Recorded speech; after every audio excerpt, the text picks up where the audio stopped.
tokoirana ase county ya Kisii aborki gwabe university ya Kisii nigo banyako bakonyora amaegerio abene kurwa ase kiombe ekemo ekio kemanyekanite buna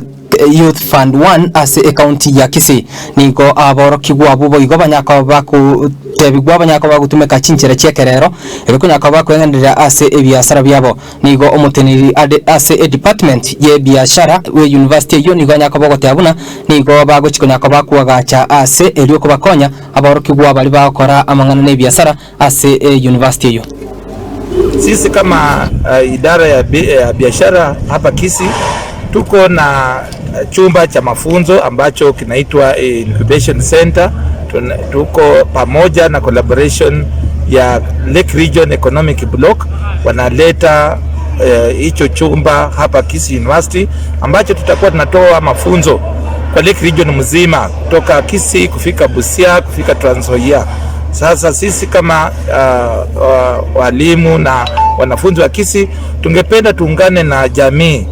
ambayo iko karibu na chuo kikuu cha Kisii University ili tutoe haya mafunzo. Haya mafunzo inatolewa free, hakuna malipo yoyote. Kwa hivyo kama iko kundi lolote hapa karibu na Kisii University ambalo linataka mafunzo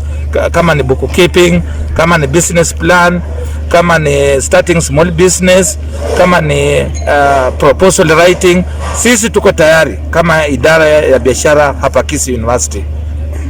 So ase amangana yogwakisha ne biashara byabo mutunabire chinga kisia COVID-19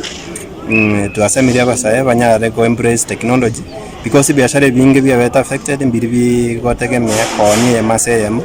lakini buna basaye mbagwata maarifa mbagwata chinguru chikonyara gutumeke technology koros kobeke bintu bya online elinde ketubwate crisis mune kia COVID-19 banyara ko bado bagwikira abateja babo baone inde barosia chibesa ina ritora nyargo kuza uchumi na korosia mabagayi chigasi because na kama mabagayi chigasi akorosi taikorosi kwa serikali korosia mabagayi chigasi lakini intumine serikali etokorosi conducive environment yabasa okore biashara na senjeri barosi mabagayi chigasi abaroba banyara chibesa na serikali ya tax.